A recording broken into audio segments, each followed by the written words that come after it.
This is Infection, the survival podcast, recorded live on Tuesday, January 7th, 2020, episode 260.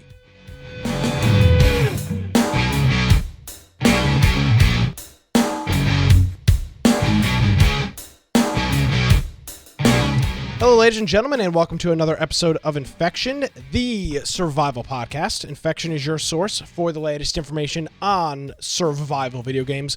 We bring you the latest news, reviews, updates, and more each and every week. My name is Nick Craig. You can follow me on Twitter at Nicholas M. Craig. Of course, you can check out our website, infectionpodcast.com. Now, I know a lot of people are saying, you know, Nick, you really need another medium to talk about things. If your Twitter and your Gab and your many podcasts that you do weren't enough. So I said, okay, fine. A lot of people are saying that to me. They are. So I started a new blog. It's called dudeandit.com. As you see, it's almost as active as Bite of Tech. I've posted no articles, Brian, posted in the past couple weeks. I'm following after my great mentor, Brian with an I Aldrich. Yeah, and so if you keep up that rate, you'll be exactly where I'm at with my blog. Somebody's like, oh, nice speed, jackass. And I was like, wow, that's hurtful. Well, Hi, Brian. How are you? Hello. Happy New Year. I'm doing well. If you want, Happy New Year to you as well. Did you do anything exciting for New Year's? Yeah. I drank and played Raft. Didn't I play with you? You played Raft with me, yes. Yeah. You and I did the same thing on New Year's Eve. We played till well, I do actually. That's true for me. I think I got off before New Year's happened because you were like, "It's already New Year's." I'm like, "Not for me." It's like 30 minutes left. I was like, "I'm going to bed." Yeah. So I was like, and I did.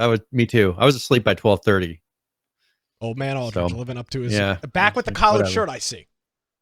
Oh yeah, got a collared shirt. I dressed down. I'm wearing a regular T-shirt today, so I'm trying to keep everything balanced.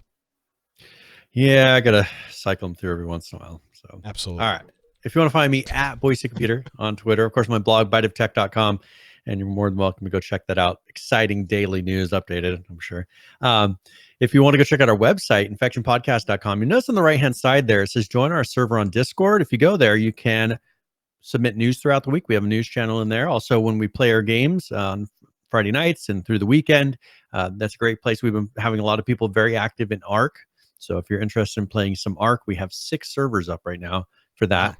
If you want to get a notification when the live show's about to start and you happen to be at your computer, if you join our Steam group, that'll pop up a little notification and you can jump in on. We have it on Mixer, on Twitch, on YouTube, and you can catch us live. Also, we have our audio forms in the lower right-hand side. So whatever platform you want to listen to us on, you can click on one of those, and either you can do it on probably your computer on a desktop app or on a mobile device. We have show notes for now 260 episodes of the show. So if you go there, you can listen to the audio-only version on the show notes page. There's a YouTube video there, and then all of the links that we refer to while we're doing the live show. On the left-hand side, you'll see there's a Support Us tab. If you want to support us quickly, you can go to humble.infectionpodcast.com, go to amazon.infectionpodcast.com, or what most people do. I mean, we got people that are coming up on 2 years plus of supporting us on Twitch Prime. So if you want to go and try that, you can go on to when we're doing a live show. Actually, we don't have to be live. You can go there at any time and give us your Twitch Prime subscription. But it's always nice when you do it during the live show, and that way we can say, hey, thank you very much for your support.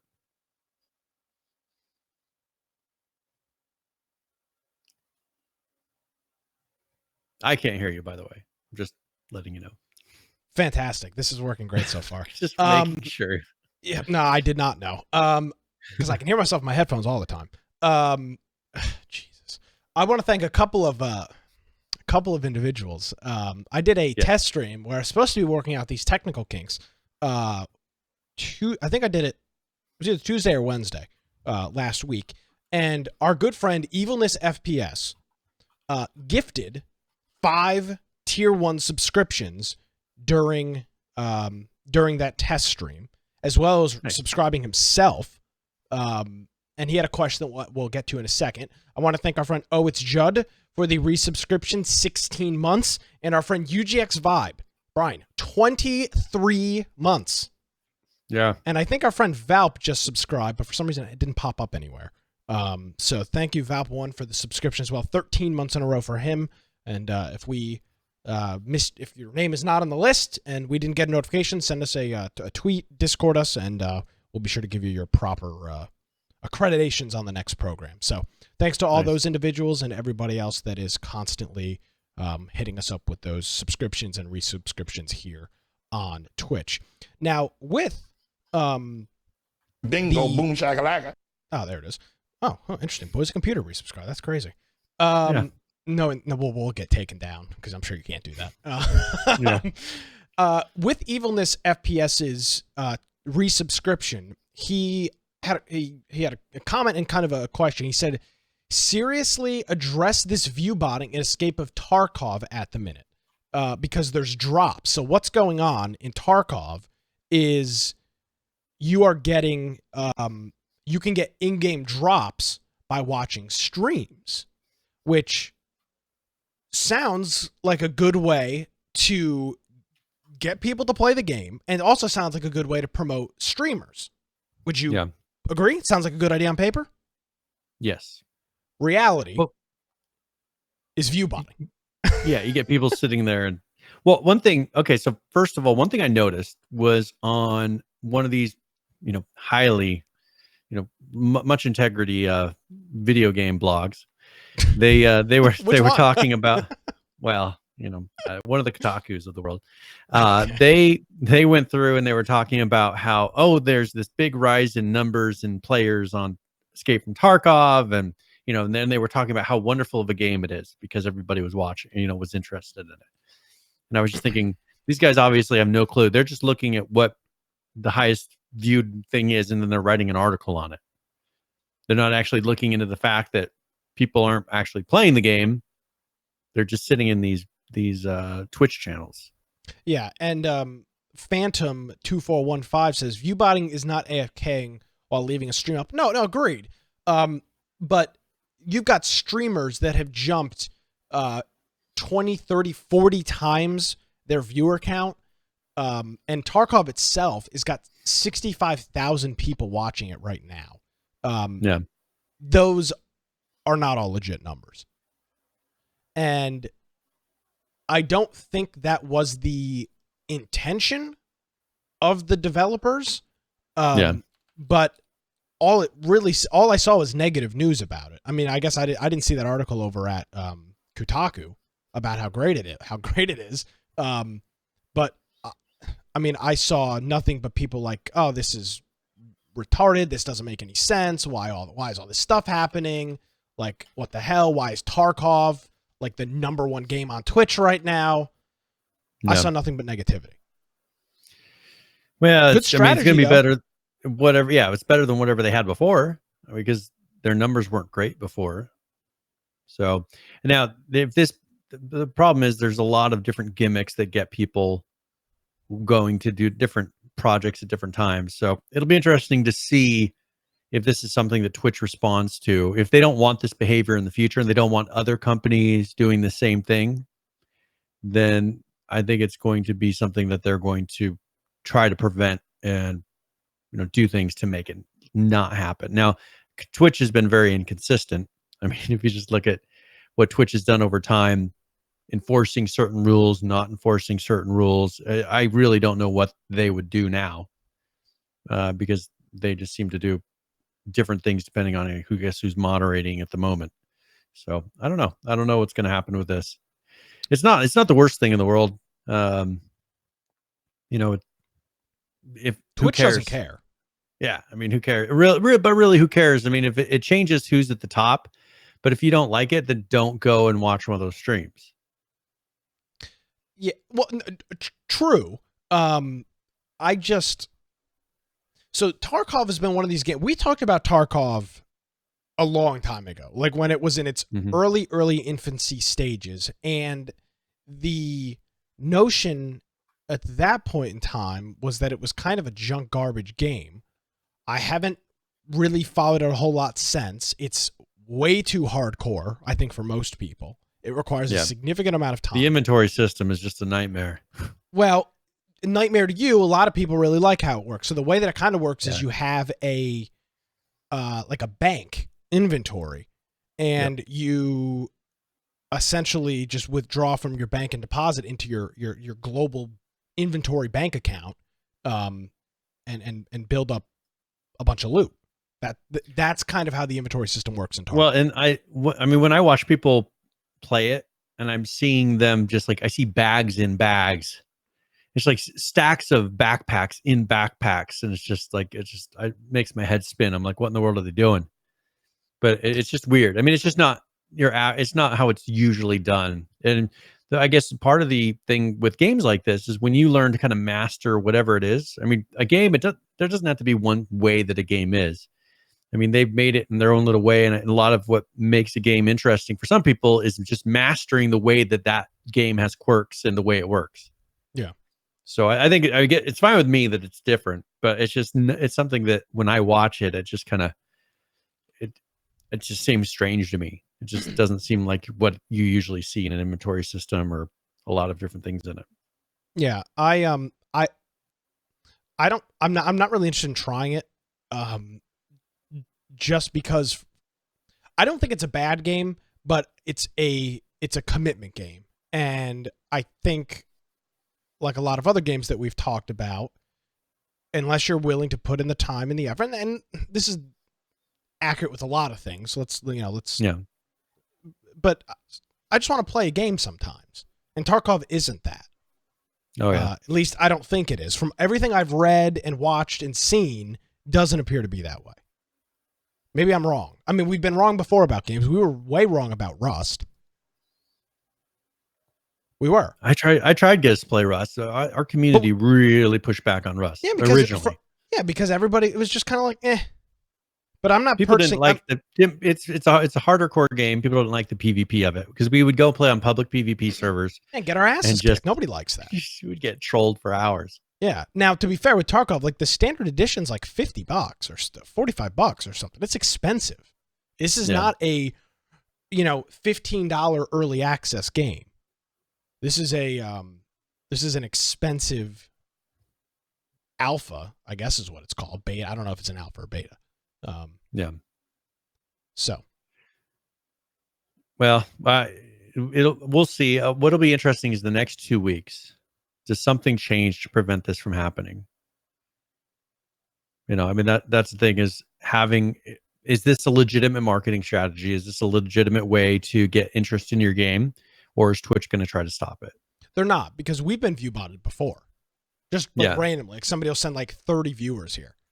Now that's not the tens of thousands, but when our stream normally has like 25 people and then all of a sudden it's got 60 and none of them are active in chat and they all have weird usernames, that's a view bot. That's somebody view botting a chat. Twitch doesn't care. They've never cared. View botting's been there's even the big They only guys, care when people admit to view botting. Well, even that. I mean, like there's even when Ninja and the big guys were all streaming on Twitch, those guys were absolutely getting view botted. Now you couldn't tell because they had so many other viewers, but if you'd go into their chat in the middle of the night, and there's all these weird usernames logged into the viewer list. Those aren't real people. Those aren't even sometimes you look at our chat and it's like these names are always in the chat room and they're not bots. They're not chat room bots. They're viewers. So Twitch doesn't care, I don't think. And why would they? I mean, they're it's great for them. They get to charge advertisers for fake views. Well, I remember one time I went into one of the streams and was looking at the names, and there was one that I think it was about like 1,500. I counted about 1,500 bots in it. And that was pretty standard. Like, and some of them would go up to 15,000 for these ones where they're carrying like 30,000 people at one time. Mm-hmm. You can count up to half of them being bots, which is kind of weird. I mean, so it makes you wonder, like, what are the real numbers of all these streams? It'd almost be better if they just took away the view counts and just don't show how many people are watching. Does it matter? Like, people go stream. People are like lemmings. They stream to a streamer, or they go to a streamer. They go to a channel just because a lot of other people are, not because of the content. Yeah, I mean that's the same with almost anything. Yep. But I mean, Brian, you spent a lot of time in the you spent a lot of time in the .com bubble boom, right? This is par for the. I mean, this has been going on since the late 90s. I mean, websites faking views, charging companies hundreds of thousands, if not millions of dollars for advertising on absolute fake, erroneous statistics. It's the reason that podcasts don't make any money for the large majority of them, unless you're a Joe Rogan or, with some big network like ESPN or Barstool Sports or one of these other networks, because everybody lies about their numbers and they make them up. And, they have fake views on their websites. Yeah. Plus, especially podcasting with all the podcatchers that are out there that automatically download. It's really hard to say, hey, here's my accurate numbers. At least on YouTube, you can get kind of an idea of generally how many people are clicking through, and they can try to do some verification of whether or not those are computers clicking through and viewing something versus a real person's account. But in podcasting, since it downloads the audio file, and then at any point in time that person can go and listen to it, which I have them download, and then I here's the ones that are downloaded on my phone, and I'll listen to random ones. That doesn't, just because my phone downloads it automatically doesn't mean that I didn't listen to it. But there's plenty of people that probably don't listen to all the podcasts that they have automatically downloading on a weekly basis. So it's really hard to calculate those numbers and actually get a good guesstimate. Yeah, and that's part of, that's why I think Steam Spy, which we all assume, we kind of take for gospel, is an accurate number. That's why it's so frustrating when we talk about games like Tarkov, because I don't know how many viewers they have, and none of these companies are transparent. Yeah. I've not seen a single non-Steam game that publishes a constant player count. Yeah. It seems like that would be easy to do. Just like have a little control panel saying, here's the number of people playing. I mean, you could put some cool, interesting statistics on there. And it would be easy for them to do. You would think. Yeah. I mean, they have all those numbers. I mean, if they're hosting all these servers, they know how many people are playing. Yeah. Especially with any kind of a license management, piracy prevention thing. Usually they're having something that makes them check with the server, check somewhere that it's a legitimate license, just so people don't download the game and play it. Yeah. So interesting question from our friend Evilness. We appreciate his support of the program and his contribution to the show. Something to question, something to talk about. So with that being said, Brian, we've got some news we'll get into. Not a whole lot. Very slow week as it was. We did the show a day early. Coming out of the holidays, that's too. Yeah, a lot of people take 2 weeks off, which is relatively common. So slow news week. But Brian, I'll tell you what. I turned a new leaf this week. Yes. I've played at least 4 new video games in the past week. Nice. And that is not 3 new. I've played 3 new video games in the past week. I played Call of Duty and a couple of other games I played. But let me tell you. Okay. Well, actually, that doesn't count either. I played 2 new video games. No, I played 3. Okay, we got this. 3. I played Raft. I played Doom, and I played the new Pokemon's game. So nice. I played 3 new video games in the past week. On top of that, I also played DayZ. I also played some Call of Duty. This has been a milestone week for me. Very good. Come on, I mean, you need to get vacations more often. Yeah, I mean, it wasn't really even the vacation. It was just like that's what I'm saying. You come back from a vacation, and all of a sudden you're ready to play. Yeah, I was like, oh man, I really enjoy. Like, I'd like to play this game. For people that may not, I really don't play a whole lot of games. I talk about them, I read about them, I watch about them, I talk about. You'll play sometimes 5 minutes of a game. Mm-hmm, absolutely. You'll stop. Very, very much so. So I played a whole bunch of games this week. Now, do you want to start off with? Let's start off with DayZ. Let's start off with our game of the week. Right. Brian, what was your thoughts on DayZ for game of the week? I couldn't make it, so I thought about making it, but I did play DayZ a couple days before that. Well, I don't care. But you had an opportunity to play. Yeah, well, you know what? That's fine, Brian. I'm just gonna say for the record, I was there for the show. Brian was not. So I played DayZ with my good friend Musty, who saw me sitting all alone in the Game of the Week Discord channel after 25 minutes and was like, hey man, I wasn't going to come play, but I was like, kind of felt bad that you were in here by yourself. So he came in and we played some DayZ. And I don't know if you saw my tweet. Now, because I am not who we criticize. Boom shakalaka. Thank you, Saul. Let's see. What is Saul's message here? Thinking about games is just like playing them. I would agree to that. Thank you. Because I am not like the people we criticize, I did not tweet out my DayZ opinion on our Infection Podcast Twitter account. I did retweet it, but I didn't tweet it out from that account because it's my personal opinion. So this was my reaction. Wow, DayZ still sucks, just like it did back in 2013. Real sad to see a game that really hasn't evolved at all in 7 years. Now, some may say, because there's a lot of people playing this game. There was like 22,000 people concurrently playing last night or Friday night when I checked. So it's not like there's four people playing this game. I mean, you got a large player base. So I took, I recorded about 40-ish minutes of my gameplay. And I want to look at a little bit of it. I started off recording at this point, Brian, to show you what the inventory system is like. So the inventory is very sporadic.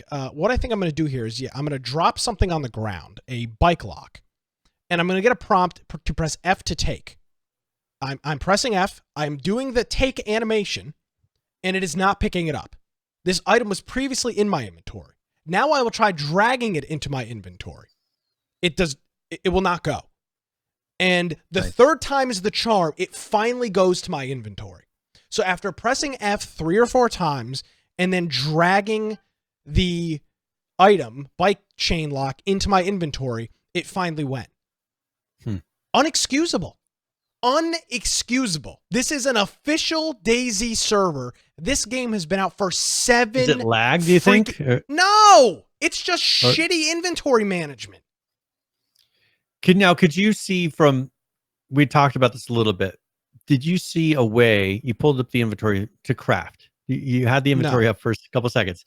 Could you see any way that hinted at a crafting system in that interface? Because this is where I died and bled out because I couldn't figure out a bandage. Same thing with me. I told you. And I criticized you for being, and you laughed at me. You harassed me about not bandaging myself. And I said, I couldn't figure out how to do anything. I have rags in my inventory. I have all these things. How do I use any of it to do anything? And I couldn't figure it out. Like, I bled out slowly over 15 minutes as well and died because of a little bleed that I had no clue how to stop. So I did actually know how to stop bleeding, but it didn't work. Apparently you just put rags in your hand. But it wouldn't let me do anything with them. So I've got 40 minutes and 44 seconds left of gameplay, and this is essentially it. Me running around. I eventually starved. And bled out at a very similar time. I did not find any food since besides what I spawned with. I will give DayZ credit for this though, Brian. Melee combat was great. I did not feel most survival zombie games have the worst melee combat. 7 Days to Die, I'm looking at you. The melee combat in 7 Days to Die sucks. Sucks. You have to like assume where the thing is, and it's just very janky. I'll give DayZ credit. I was able to aggro a zombie and kill it relatively quick and easy. I could use my weapons, and I didn't have to do this weird like be 3 spaces away from them and swing and back up. I could just hit them a couple times and they would die. So I'll give DayZ credit for that. That was I didn't see anything in DayZ that I would say is better than what was it? Not Jaws of Extinction. What was the other one that we had discussed recently that that is similar? there was another one that just released not too long ago, and it's a zombie survival game. Oh, do you remember what it's called? No, I'm not. I'm trying to remember a recent, like how recent. We played it like 2 weeks ago. About 2 weeks ago. I did not play it 2 weeks ago. You did, and you said that it was a lot better than you expected. I have no idea. That's fine. All right, but anyways, it was one where I would have to say that was a better experience than DayZ was for me. And that's I don't know. Just DayZ just did not. It didn't seem polished. There was nothing that was like, oh, this is cool. The environment reminds me a lot of Arma. It's just, it doesn't seem like a game that's been in development for 7 years. I mean, honestly. No, and I think that's the important part to note here. Not that the game is unplayable, because it's not. Is it a great experience? No. But is it? Are you thinking of Survive the Night? Survive the Nights, yes. That's it. Okay. It wasn't the worst experience in the world, but by far. I mean, I've played much worse games. But it didn't attract me to play again. No, it didn't. I had no interest in going back. Like after that happened, I logged out and I was like, all right. I now know what DayZ is like. I mean, this is 40 minutes of gameplay of me just running around. I think I'm pulling up the current players right now because I did this during my recording here, so I could see what was going on. So it's not like this was Friday night about 8:30. So there's 15,000 people playing the game. That's a very significant player base. Now, what I attributed that to was custom servers, Brian. I feel like this game is very much like Minecraft in the regard that the base game is all right, but playing on a server with a modified rule set or modified plugins, modified items and objects is really the way that DayZ strives. Because the base game is boring as shit. There's nothing to do. There's no building. I mean, there is building. What I'll show you here is me attempting to hit a rock with my pickaxe. There was no visual indicator as if I was gaining anything, if the rock was going to break, if the pick was going to break. There was just none of that. I just click on this rock. Now, I assume hitting a rock with look at this. All it does is this, but it doesn't do anything. It just spins, and you never get anything. So, like at that point, it should have given me the rock. Yes. I assume it just spins. The progress bar just spins, and nothing happens. I had nothing in my inventory. Nothing fell on the ground. This game is 7 years old. Yeah. 7 years old. It's been out since 2013. It's just strange that, and I'm looking at my inventory. Like, did I get anything? No, nothing. How is this possible? How is this an official server on a game that's been out since 2013? Yeah, that is weird. I'm just hitting a fucking rock. Nothing is happening. But it's giving me an animation and an icon that I'm supposed to be gaining something. This is what I summed it up to, Brian. It was a piss poor experience. That's all. I played for about an hour. I was like, this is an absolute waste of my time, and I went and played Halo. Yeah. Yeah, that's the thing for me too. I played for a certain amount of time and I was just like, man, this just doesn't feel good. I felt like I accomplished nothing. Yep. And I didn't see a goal of anything to do. No, absolutely.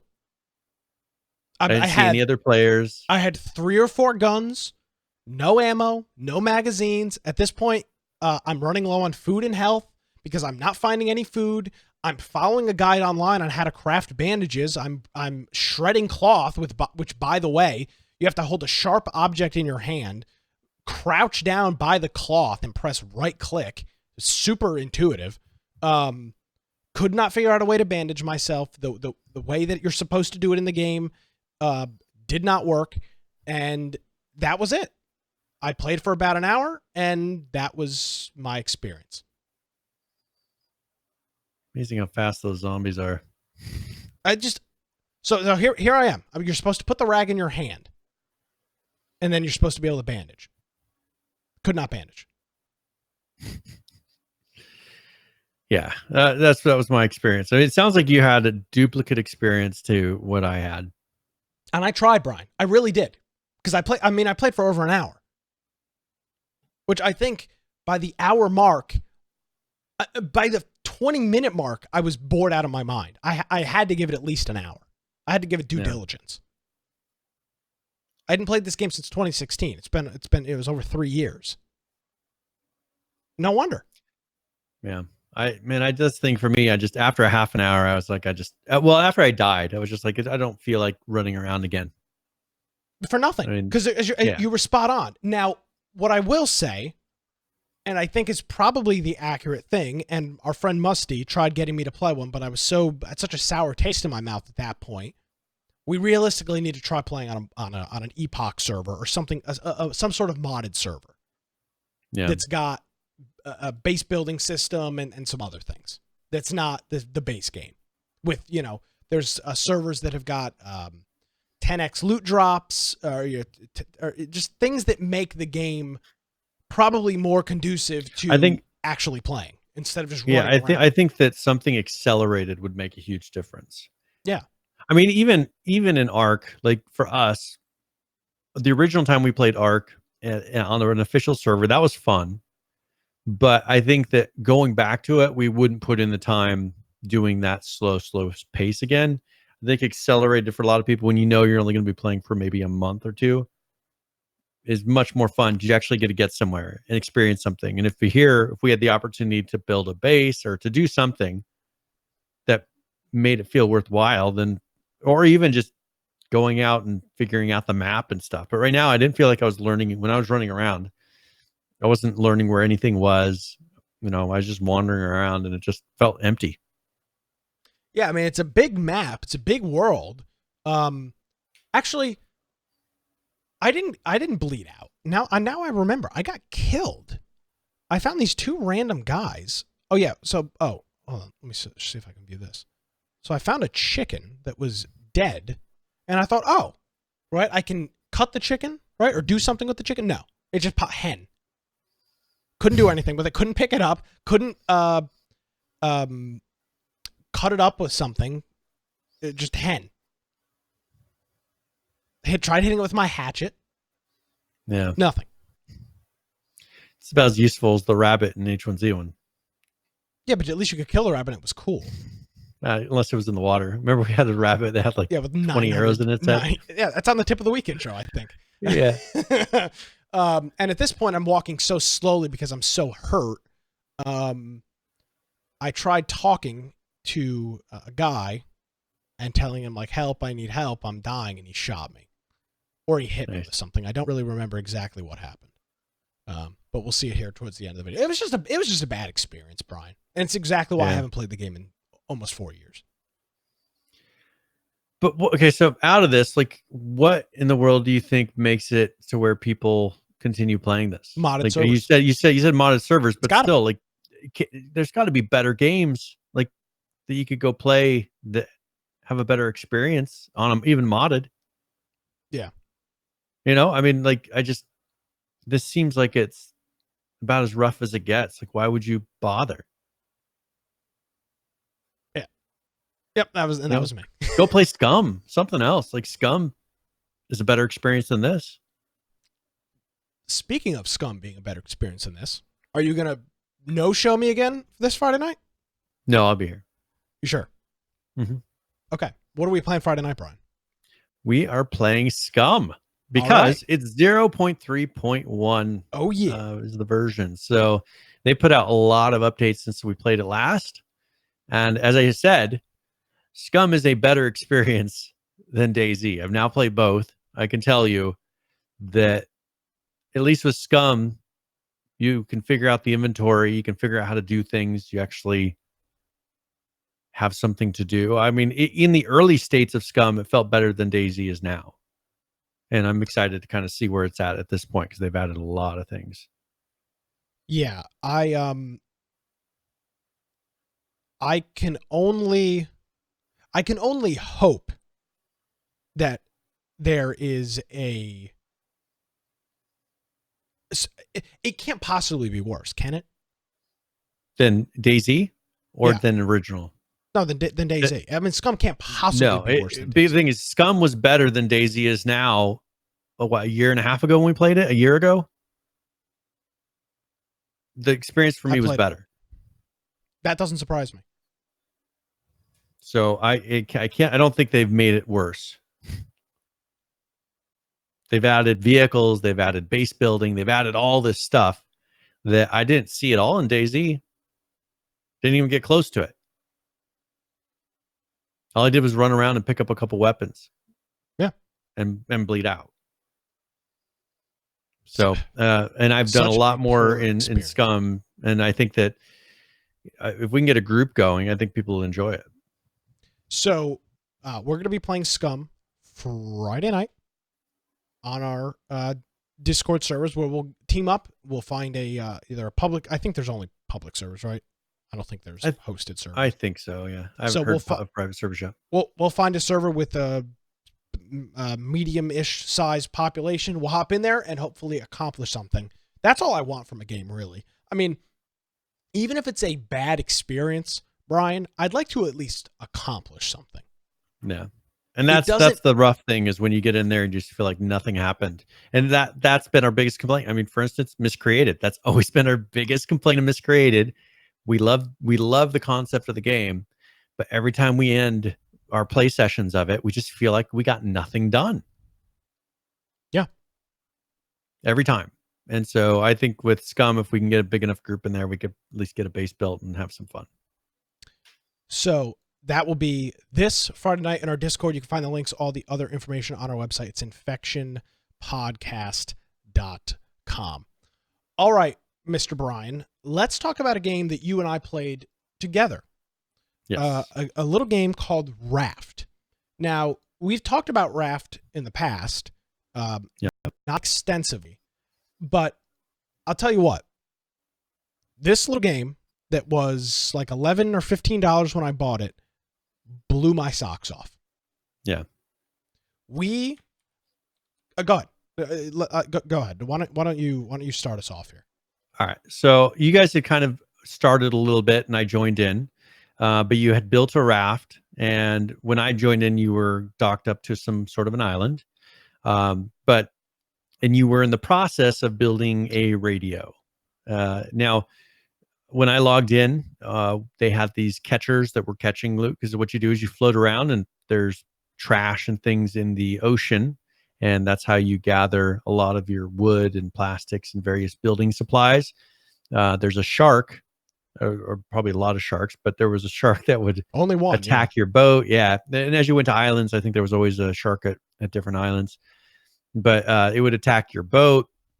It's definitely a survival game. So you had built a radio, right? So that you could pretty much find other islands, find bigger islands, correct? Mm-hmm. I mean, that was the big goal. And also we had reached the point where we were able to build an engine or two motors that we used to propel the boat even faster than the wind sails. But it has that kind of a gratification that I talk about when you're playing it, of either you're making your boat better, you're getting that one extra ability, or you're now able to go to a place and these islands are like, I guess, bosses or dungeons. Dungeons would be a great thing. For the one that we're in right now that he's showing, this is a big kind of like cruise ship or whatever that crashed, and you have to find these various items on it to be able to open up various doors, get to certain levels, like there was closed doors, so you couldn't get to a certain level of the ship. And as you went through it, you started finding these items that kind of unlocked the various areas. And then in the end, you get to a room that has an item or so recipes, things that you would want to get. And so it kind of spoon feeds you the progression like you would really want. I mean, that's the problem is with a lot of games is either everything's there all at once and then you feel bored, or it's too slow. I think this one did a really good job of pacing the progression so that you always felt like there was another thing, or that you were just, you were getting something, kind of like what Ark has done a very good job of this as well, to kind of give you that enough of a carrot to make you want to keep playing. Well, and that's what I felt that with this. And I agree completely. For people that know me, I don't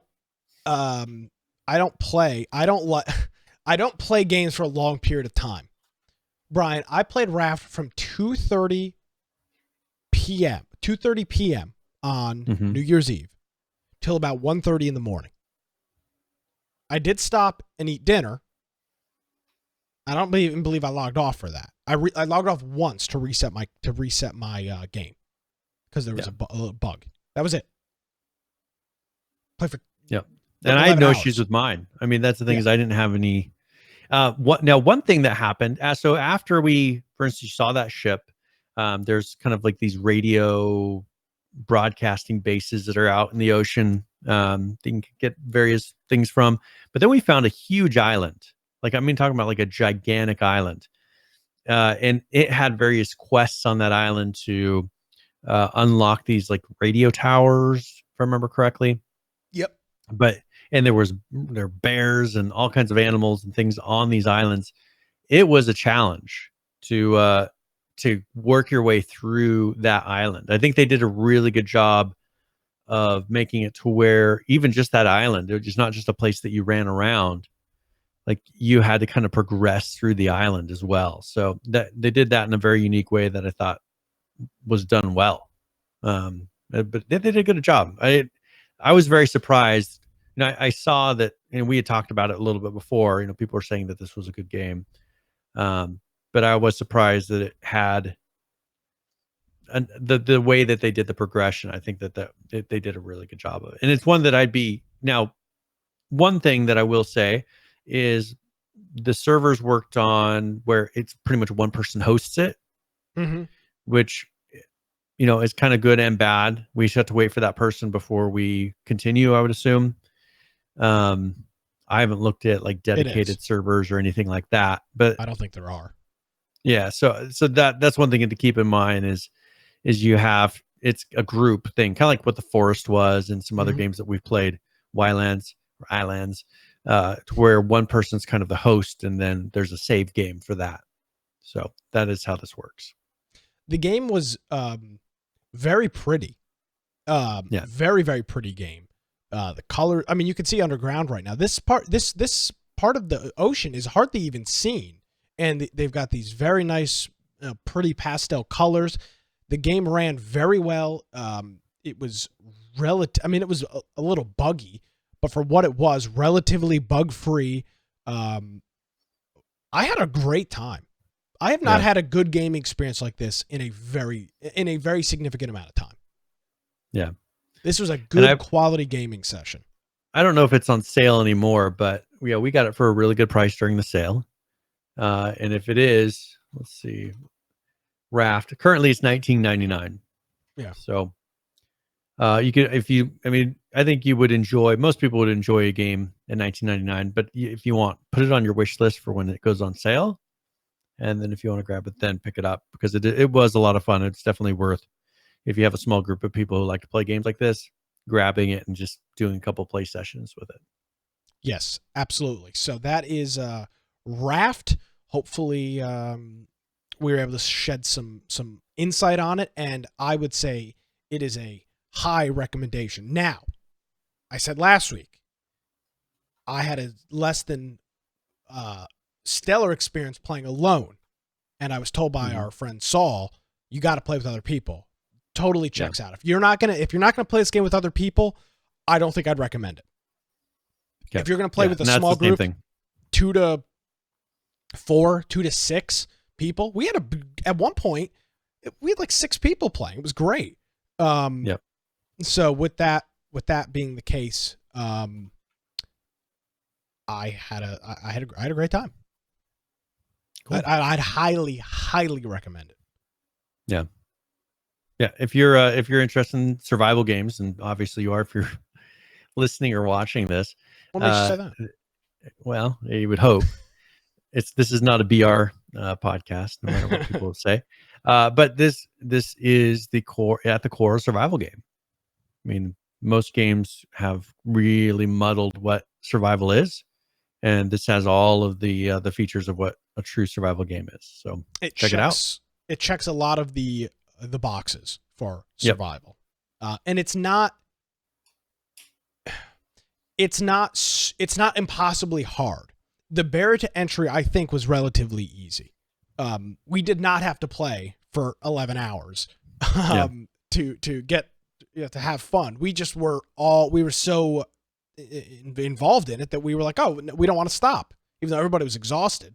We were just having such a good time playing it. So, Raft, not a sponsor, but I can accurately say. But if they're interested in sponsoring us, please contact Nick at infectionpodcast.com. Yeah, Nick at infectionpodcast.com if you'd like to sponsor. I'll get back to you just because I got back to Behavior Digital about those Dead by Daylight keys. So, highly recommend it. Definitely play with a small group. Really great survival game. Doesn't look like it. Kind of like Astroneer, Brian. I haven't played Astroneer, but I feel like this and Astroneer are probably very similar in their. Well, I know they're similar in their looks because they look very similar, but they're very similar in their survivalness. But it almost gets masked by the cartooniness of them, I guess. This game wasn't cartoony, but just same thing with colors. Subnautica. I think Astroneer, Subnautica, and this are very similar. So if you like Subnautica, if you like Astroneer, this would be right kind of in that realm. Agreed. So check it out. All right. We missed the game giveaway last week. We did. I was just about to ask you about that. All right, so let's go ahead and we will do a game giveaway now. If you do ! giveaway in chat, I'm going to give away a copy of Clatter. Now, this is a game that's made by Face Punch. I've seen number of games by Face Punch. This is a strategy indie turn-based combat game. It's got very positive ratings. Came out about a year ago. So if you would like to try that out, this is Clatter, and we'll do that before the end of the show. So just ! giveaway, and you'll be entered in for that. All right. With all that out of the way, we don't really have a whole lot of news. So what do you want to start off with? Well, let's talk about, I saw an article that I think maybe PH had posted in news, but it's talking about pretty much the money that games made in 2019. Now, they said it was a $120.1 billion of that. Yes, for the industry. Fortnite got 1.8 billion of that. Just to give you an idea of where the money is. Mobile was the highest of this, 2019. It was 64.4 billion. They're guessing that it's going to go to 67.1 billion this year. Free-to-play games are going down slowly, not crazily, but if you look, 2019, $21.1 billion. They think it's going to go to 20.6. It went down 0.5 in the past year from 2018 to 2019. Now, free-to-play console, on the other hand, is dropping pretty drastically. So PC, free-to-play, slightly going down, but on console, it went from 2.1 billion in 2018 to 1.6 billion in 2019, and they're guessing it's going to be at $1 billion this year. So that is now why? Why do you think PC gamers are willing to spend $20 billion on free to play, but on the console where it's way cheaper to get into the system, right? Like an Xbox and PlayStation's like $300, and there's way less games available. Why is it like barely 2 billion? Not that 2 billion is not a large number, but compared to the 67 that there's more billion? restrictions. I think there's more restrictions, first of all, on console, because they have to go through either Xbox or PlayStation to handle these transactions and to do things, they have to go through the marketplace in a way. I think on PC, they can pretty much just charge you, there's different ways that they can get money out of people. It's not limited to just going through Steam or whatever. They can pretty much put you to a portal that lets you purchase things. So I think that's part of it. Now, and also, I think that it's a different type of player. Well, there's a much bigger part of this, Brian. Looking at this chart, and the picture's a little blurry, so apologize for that. The red bar, which attributes more than half on every single one of these PC charts besides console, is the Asian market. And we know Asian, for some reason, they're not spending money on consoles. No, because that's not the preferred way to play video games. Most of most things in Asia, living quarters are much smaller is an understatement compared to the United States. That's why you see things like the Nintendo Switch so popular over in parts of Asia, because it fits both bills as a mobile console and something you can dock at home and play. Mobile is, everybody's got a smartphone, but the console market is like a couple million. Yep. That's how a couple $1 million compared to on the PC side, or excuse me, on the mobile side, they spent upwards of the people in Asia spent upwards of $40 billion in microtransactions. Just on mobile. And on the console, it's like 100 million. And I think that part of that is, as you said, a lot of the internet cafes, and they're not playing games in the same way that we do here in the United States. And I think that the console hasn't done as well of kind of tackling that. Also, I'm going to get a little bit out here on this. What do you think about, we've talked about cheaters. It's much more difficult to cheat on console. The barrier to entry to cheat isn't just downloading something and running it. Do you think? But you're not going to cheat. You're not going to pay to cheat. You're going to cheat, right? You're not going to spend. I'm saying money. You're cheating, but that would lean towards you probably doing your gaming on a PC. If you're going to be trying. That doesn't explain the phones, though. I know. I mean, I don't disagree with you, but I'm saying, as far as, because why else would you be more PC versus a console? Well, the more games are available. I mean, you look at games like PUBG, yes, is on consoles. Fortnite is on consoles. But it's not the same experience. It's not. It's a far less experience. Yeah. Not that it's bad experience, but if you've ever played it on the PC, it's like stepping back into the Stone Age. So I find it very interesting.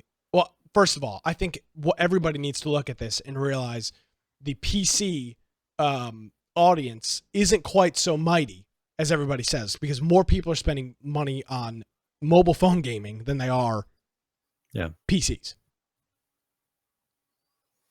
Well, they've mastered the microtransaction on mobile. They have. And the other thing that's not in this analogy as well is that on the console, there are way less free-to-play games. I mean, there's like maybe dozens of free-to-play games. And on the PC, there's hundreds of games that are free-to-play. A lot of them suck, but they're free. Well, one thing you got to think of the difference in a mobile game is a mobile game will get it to where they can get you through just repetitive things to log into your phone 20 to 50 times at least a day and to do some menial task. And they'll make it so like annoying of a task that then they'll be like, oh, but if you pay some money, then you have the ability to get this faster, because they want to make it you feel like you're doing something that's a waste of time, but you want to do it. But if you would just pay this little extra money, you'll be doing it 10 times faster, or you'll get this much better of stuff. And I think that that's something they can do on a mobile, because they can get you to do that, logging in constantly and getting it to where you're doing that repetitive task that they can speed up, versus you don't do that on PC, and you don't generally do that on a console. You're not logging in throughout the day. You're not doing repetitive tasks. There's no way for them to really make it easy to do a repetitive task that then you feel like you need to speed up. Bingo, so I think that's one big thing with mobile gaming that I don't think they'll ever be able to touch in the same way on a console or PC. Yeah. I want to thank our friend GOTW for hitting us up with the resubscription here on Twitch. Played some Call of Duty with him over the week. Governor's been with us a long time. He was back in the old Walker Empire. Yes. H1Z1 days. So welcome to Governor. Thank you for the subscription. We appreciate it. Okay, that's not the only part of this article. That was just one of the pieces on there. It is fascinating, by the way, to note that Fortnite is almost $2 billion out of the $120 billion worldwide. That's astonishing. Yep. Yeah. I mean, I don't mind it. As I've said before, it's doing nothing but improving gaming. The fact that you're giving money to someone other than like Supercell, who's not turning around and making that actually benefit you in any way. When you go and money goes to Fortnite, it's also going to gaming in general because it's going to improve the game engine. And I think that's good overall. It's better than if you had a list of companies that, this money could be going to, I'd prefer go to Epic. Yeah. Now there is another chart in here called premium game markets, which are the cost games that you pay for.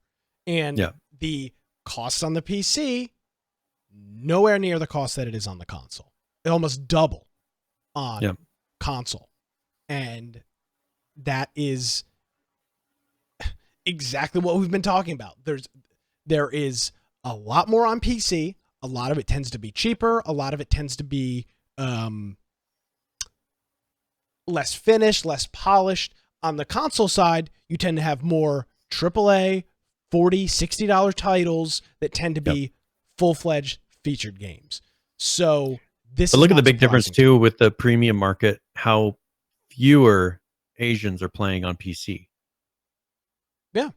It seems like they really lean towards the free-to-play games. Well, and if you look, there's a whole series of games, Brian, that exist in Asia that we've never even heard of. Yeah, that are free-to-play and they have skins and all these crazy things. Call of Duty has existed there's an Asian version of Call of Duty that has existed for years, and it's literally just called Call of Duty. It's only available in Asia. It's published by Tencent, and it's a free-to-play game. We've never seen it in the United States. I mean, there's videos of it on YouTube, but you can't play it. Yeah. I mean, at least not with a lot of work. And I don't know why you would. I don't know why you would even want. You'd be one of the first people to VPN into China. Yeah. I mean, I don't even know why you'd want to play it. So, yeah. But yeah, so that is interesting. Just because we lose sight, being PC gamers or not really mobile gamers. We always lose sight. It's like tunnel vision. You either view your own little area. You're like, oh, this is the way that everybody's playing, but obviously not. Like, look at all that money that's going other places. There's a lot of people playing mobile games, a lot more than anything else. Yeah, well, not a lot more playing it. They're spending a lot more because there's a lot of people doing it, but they're also dumping money out. But to be fair, as we've said with all the other ones, how many games have you ever paid for on a phone? None. All the games are free. So it's skewed. These numbers, it's super dated. But they're dumping more money in the end. They're putting more money in there in the end. They are, but because they're not paying for them, right? After you spend $60 on a game, do you really want to give them $5 here and $5 there? No. But you'll spend $200 giving them $5 here and there for a free game. So it's all psyche, and a lot of it is just human One thing nature. that I have tested is, so I have that on my Android phone. I have the Play Pass, which is the Android Play. Like, you get a bunch of games, and then it takes off the microtransactions. It pretty much gives you all the microtransactions for free. But it makes I went into a few games that would normally be a highly microtransaction type of game because I wanted to see how it changed the game going in and having unlimited access to these microtransactions. And a lot of these games you can beat in a single afternoon, just because you click and it's like you can give yourself unlimited money. You can give yourself unlimited all these things, and it makes the game no fun. Like, the only thing that makes a game fun is the actual challenge of it. And these microtransactions, if you do enough of them, it's not a challenge and it's no fun to play. what's that war game that you had us play once that was full of nothing but microtransactions? Day of Defeat. Was it Day of Defeat? Day of Defeat, yeah. That game was awful. Where you can buy tanks, you can buy planes. Because I was not interested in spending $1. It was awful. Yeah. Awful. We had the worst guns. Oh, we didn't have atrocious. any vehicles. So you would buy vehicles, you'd buy planes, you'd buy tanks, you'd buy all these things. And so you'd have these people flying around like crazy, and you're running around with a gun with no sights on it. Mm-hmm. You know, and it was 100%. It used to not be that way, but it just turned into a total pay to win game. And it just made it no fun anymore. Because we used to have fun with that game. Back when it was more even. Like people, it wasn't, but when we went in there last time, it was so uneven that it was so obvious that they just kind of gave into the microtransactions. It is it's unfortunate. Well, it's unfortunate for me. It's not unfortunate for because people. There's plenty of other games now to play, though. Well, and here's the other thing too that I think often gets misconstrued with us and a lot of other people. Just because I'm not interested in microtransactions doesn't mean that I don't think you should be able to spend. Brian, you work. You have a full-time job. Just because I don't like microtransactions does not mean that you should not be able to spend as much money or as little money as you want doing whatever you want and play the game the way you'd like. That's the part of the equation that I feel like everybody always overlooks. If I want to spend $100 a month on microtransactions, why not let me? Yeah. Who is it realistically? I have the choice not to play that game. And now, if I bought a game for $60, that was one thing, and then they changed it over to microtransactions, I could understand being upset. You know, if it like we've bought games that have turned free to play and totally changed what they were. You know, that I can understand being upset with. But if you go into a game knowing that it's a microtransaction game, you can't get mad at them that people are playing that game. The game is microtransactions. Yeah, and I don't get mad at the developers either, because as we've talked about in the past, Brian, what is the goal of developing a video game? It's supposed to be to make money. Bingo. So there you go. So, all right. Let's talk about a game making money. I saw that H1Z1. No. There's a game that's I'm sure is right up. No, hold on. Hide and Hold Out. Nope, not that one. Miscreated. They've made a little bit of money. Now there's a game that's right up in the level with all those games that I think you've kickstarted here recently. No, you didn't kickstart it. Oh, this is a different game. I thought you were talking about a different game. Okay, yes. No. This game is called Outbrk. I have not kickstarted it because the Kickstarter's not live yet. Okay, starts here in a month. So, Brian, let me tell you what. This game, Outbrk, is a multiplayer storm chasing experience. And oh my God, this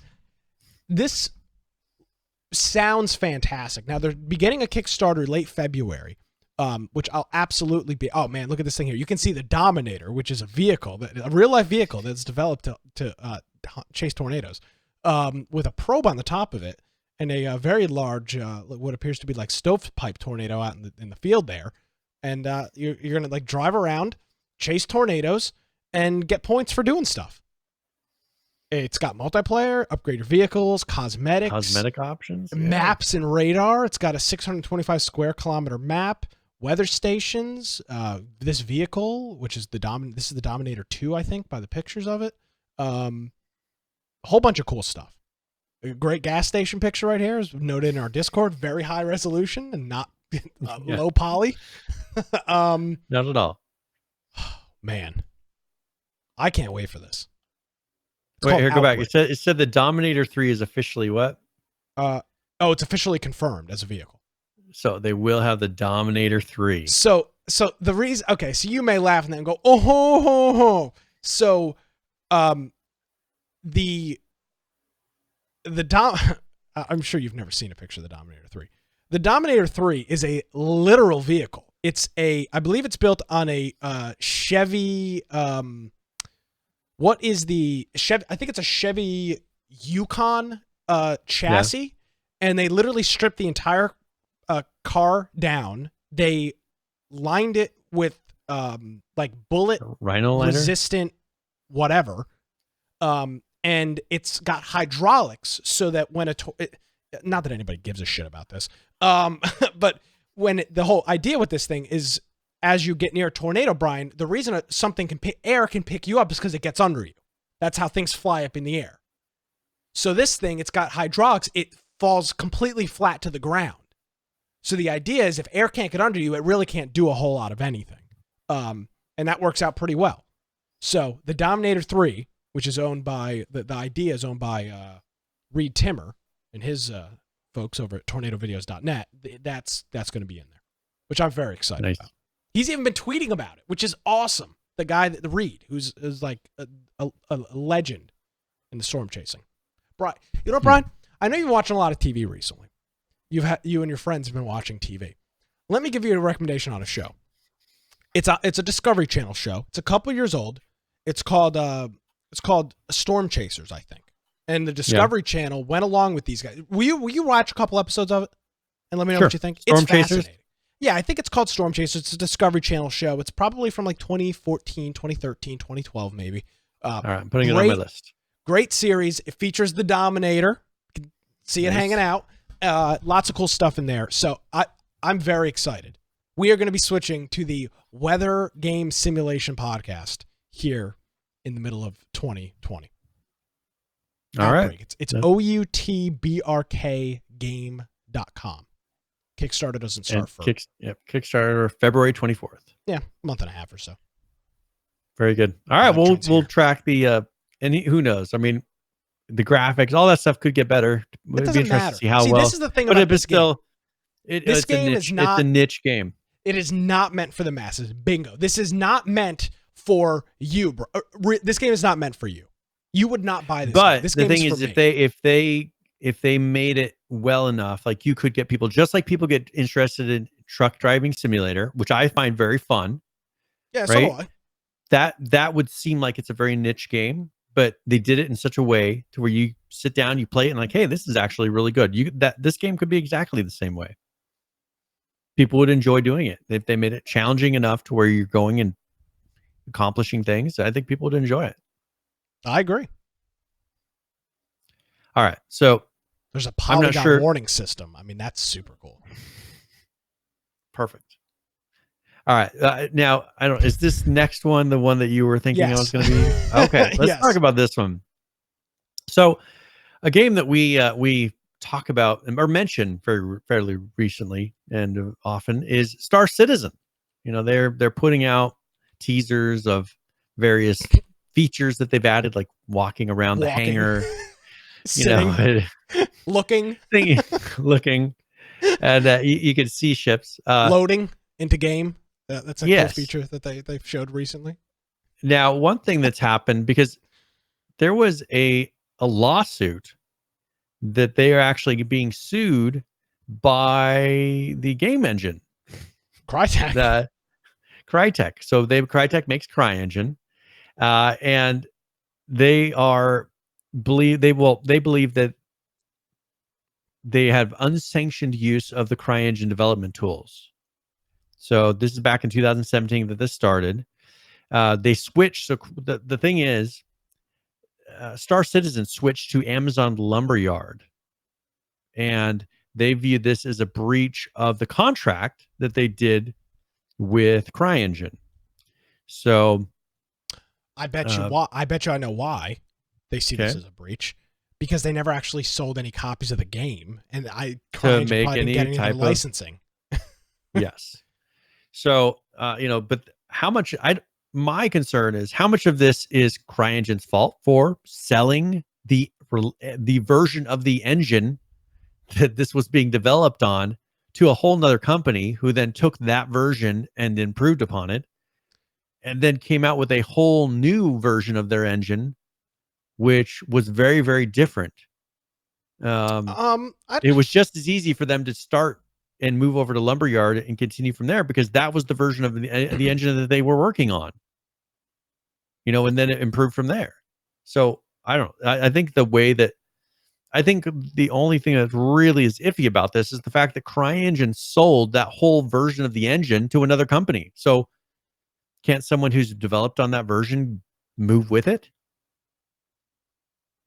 I don't know. Nevertheless, though, they've Crytek has asked for this case to be dismissed. Well, they're holding off on prosecuting it until they actually put out a release. Until Squadron 42 is released. So it's got to have something to do with the license term. It's got to have something to do with the licensing and how much they're owed based on how much they make. That's what it's got to be. Well, thing is, I think, and what they're hinting at in this article is that the release date is so far out that the court case will not end, will be done before they actually make a penny. Well, they actually get to where they're selling the game itself. Because right now they're selling ships. They're not selling copies of the game, right? They're selling ships that will be in the game. So all these millions of dollars that they've made are for ships, a virtual, I guess. What? Well, it's all virtual. I mean, all these games sell virtual stuff. Yeah, but you're buying the possibility of a thing in game. The privilege to use a thing in game, not Absolutely. the game itself, which I'm wondering how that ties into the CryEngine Crytek licensing. Exactly. Because it's not a copy of the game. It's done very differently. And so this will be interesting to see if this ever does get anywhere.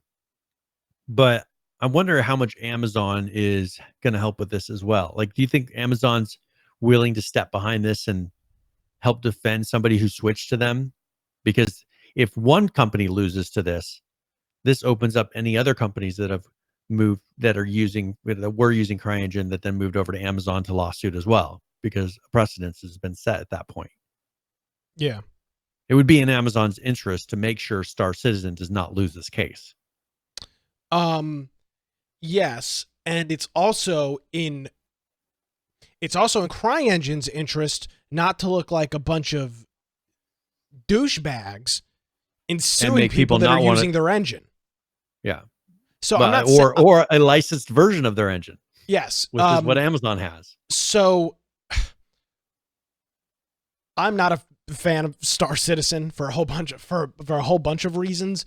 But I think this, obviously, Crytek they own the intellectual property to their engine. They own the licensing. They've got license terms. But to be dragging out a lawsuit from 2017 and now putting a hold on, because the court date was set for like October, and now they've asked that to be thrown out, and they're just going to wait, that's not a good look. Mm-mm. Now, one thing that they're suggesting, all of this, it's hard to say from court filings, but they're saying, hey, there is a chance that Star Citizen will have to pay money if they're still using the tools from CryEngine. So there's various features and things. If they're not fully switched over and using Lumberyard's tools and everything related it to Lumberyard, and they're still using some of the features of Crytek, then that would be where they would have some issues. Yeah. But I can't imagine that, knowing this lawsuit's happening, that they haven't figured that out. Haven't switched.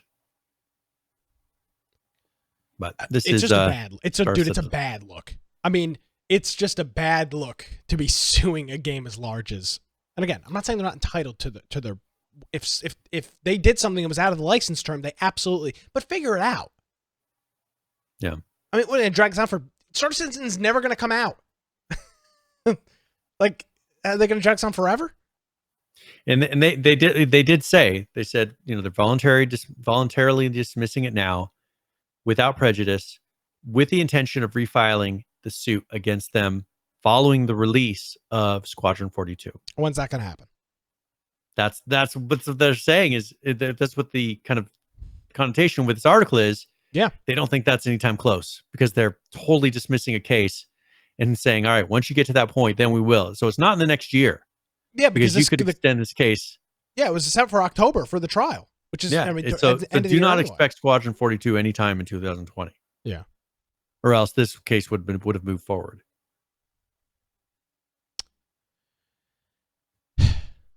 Interesting.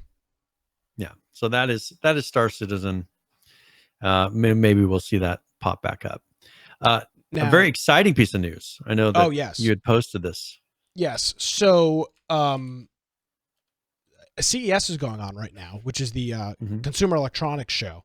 And they showed what everybody thought. I think a lot of people, including myself, expected them to show off their new console. But instead, they showed off a logo for their new console. They changed the 4 to a 5. Yeah, and that's it. Ta-da! Did you see the meme going around the internet of the PlayStation 5 logo? Yeah, how they made it. Yeah, it's just some guy, like he's just in Photoshop, opening or he's a in photo editor. Yeah, he's in like Paint, and it says 4, he clicks like delete, and then just presses 5, and he's like, oh, it's done. Yeah. Well, I guess. Why even bother? Well, you just have to put out a different. Why show it? Yes. Yeah. They didn't show anything. It's the same logo. Yeah. Yeah, it is weird that they would tease it, and not tease maybe. Now, okay, there was some controversy though with Xbox. AMD had shown what Xbox's console was going to look like. You know, that big block. It was like a cube. Yes. Tall cube. I'm familiar. Okay, that wasn't real. The one that AMD showed, that's not what it's going to look like. I didn't see one that AMD showed. I showed the one that saw the one that Microsoft showed. Yeah, I get that. But that, according to a thing I saw, it showed that picture and it said that that's not what it's going to look like. Huh. So who knows? Yeah. So here's this video. I'm going to try to show this. It's on Twitter. So let's see if this works. So this is the somebody making the PS5 logo.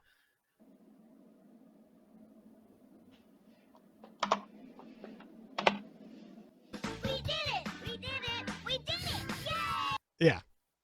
Congratulations. Yeah. Pretty funny. And it seems so stupid. I don't even know why they do that. I don't know. People are talking about it. It's on all the gaming blogs. Well, I'll tell you what. So it's going to be out this year, the holiday season. When are they going to announce this thing? I don't know. Probably spring. I would bet you is when they'll start. It's got to be before that. I bet you they'll start showing. It's got to be in the next 2 or 3 months. I bet you they'll start showing like promotional, like what it looks like, and start pushing features of it in spring. Yeah, maybe. I mean, Sony now does their PlayStation Experience events, I think is what they call them, randomly. Like Nintendo does their Nintendo Directs. They don't nobody besides Microsoft follows E3 anymore. So they can just be like, all right, next week we're doing a thing. Here's our new console. Which kind of sucks for the industry, I think. Because it used to be nice to be like, oh, E3. What's going to happen at E3? Everybody's going to release all their new stuff. Now everybody's doing their own stupid events, and it's very annoying. Yeah, because they're doing CES right now, you said? Yeah, but Sony's there because Sony is there. And Sony sells TVs and smart devices and everything else under the sun. And they did a video, and they were like, oh, here's the PlayStation 5. Here's the logo. No. Okie doke. I wonder how much somebody paid to make that logo. E3's in a couple days, right? No, it's not. It's 2 days. E3 Expo 2020. It says it's from June 9th to June 11th. That would be June. Sorry, June. Sorry, I'm looking at January. So June 9th. Yeah. They're not releasing a console summer. I bet you they'll really be pushing it by then. Well, so will Microsoft, because Microsoft announced theirs this year at E3. No, Microsoft announced theirs at the Video Game Awards a couple weeks ago. I'm confused. Nevertheless, I don't think Sony's got to announce this thing soon, and like actually show it. well, and start showing some of the games that are going to be exclusive to it. That's what I care about. That gives you the reason, because they've got GTA, which we assume GTA 6 because it's going to be on there. They have The Last of Us, the next Last of Us, which will probably be a big deal on that one. They've got some exclusive titles that they should start teasing for Christmas and getting people excited. I mean, they've already done Red Dead Redemption 2. I mean, that's not going to be a big thing for this. Holiday it's season. GTA.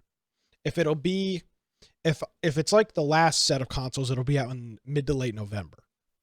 Yeah. Which is when the Xbox came out. I've got my console, Brian. My day one 2013 controller. Nice. That's what it says. I braved the harsh elements of upstate New York for this system. It looked like a VHS deck. Well, I'm ready for the PS5 personally, so that's fine. I'm not gonna get an Xbox. You're ready for the inferior console. That's all right. Mm-hmm. Yeah, we'll see. Right. We'll see as I play these new games. Yeah. All right. So I thought that was interesting. Well, one thing talking about Xbox, there's something that happened a couple weeks ago. We just haven't talked about it, but Digital Trends was pushing that they're very upset about the Microsoft's Xbox Series X, and they're saying this is a bad console to be releasing at this time because of the climate crisis. Well, and what was funny about it was that they're upset that the system is drawing 300 watts. Yeah. And I'm thinking, I've got like 1100 watt Silverstone Gold Plus power supply in my computer. Yep. So does everybody else. No gaming PC's got a 300 watt power supply, 650 minimum if you're running a GPU. Yeah. So their big push was that this is harming the environment, that they should be producing much lower powered consoles to be more climate friendly. So this was a real dig at Microsoft, and there's got to be a reason. Why would they attack Microsoft like this and not even go after Silverstone or Corsair or any of these other companies that are making power supplies that are 3, 4, 5 times as powerful as this thing? 300 watts is nothing. How much? I mean, Brian, you probably have what, an 850 watt power supply in your computer, if not more? Yeah, probably at least. One thing I thought was kind of funny is they listed off a number of games, and they said, these consoles don't need to be so demanding. Look at games like League of Legends, Destiny 2, and Overwatch. All these are sharp as a tack at 4K and 60 frames per second, but they're just as fun at 1080p. Isn't that you talk about? Oh, whoops. You talk about somebody shoving their it's not even their opinion. This all righteous nonsense down your throat. Their morals. Yeah, like how dare you? I mean, who the hell is Matthew Smith at Digital Trends to tell me at what resolution I can enjoy my video game? Go to hell. If I want to watch 4K, if I want to stream Netflix at 4K on my TV, I have every right to do it. And it's not your job to say, well, you know what? That movie is just as enjoyable at 1080p. You know what? That is an enjoyable movie. But, I like to look at it at 4K. So it's not your choice. And it's my choice. I'm paying the power bill. And just a little side note, if you're really that concerned about the amount of power, how about you move to a place like Idaho where we do hydropower, and you get out of a place like New York? It's not even that. I don't. But I'm saying they're in a place where they're being incredibly inefficient. If you really care that much, go to a place where power is actually naturally generated. Don't buy a deck. Don't buy a console. Why are they writing for a digital blog, and why are they on the internet if they really are that concerned? Well, and that's what I just found so weird about this article. It was just USAF says, maybe I want an IMAX in my house. If I want an IMAX, I should be able to have it, and it's not your job to tell me what I should be happy with. This was a clear hit piece against Microsoft, and they clearly must have snubbed Digital Trends some point as of late. Maybe they didn't get invited to the presser or something, because this was nothing more than hit piece towards Microsoft. Yep. I have Yeah, a it's 1100 watt stupid. power supply in my computer. And they're bitching about a 300 watt power supply in the Xbox. Makes absolutely no sense. Yeah, it's pretty stupid. I just thought it was interesting because it goes against everything we always talk about. Like, we're always talking about how we can get the most performance and how we can get something running better and faster. And these guys are like, well, why don't you just go with less? I mean, why just not play a Nintendo Entertainment System or a SNES or an Atari 2600 or an Atari? Why don't we all just play games on phones? That's the most energy efficient. I don't know if it's the most energy efficient. Well, you could run off solar. You can charge the thing by solar, and then you're going to charge it while you're playing. No, you can't. You only can play an hour a day. Come on. Yeah. Okay. I thought it was an interesting article. Yeah, it's interesting to see the mindset of some people. We're like, all right, you really think, but this is where a lot of those crazy regulations come in, where people are judging what you need based on what they think they need. And no, they don't. I can get whatever I want. That's the beauty of capitalism, as you like to say. Yes, sir. All right, we got a couple of other quick things here before we get out of here for this evening. What do we got on? There really was not. We weren't joking. We said there was not a lot of actual game updates. There's not. There was like four game updates.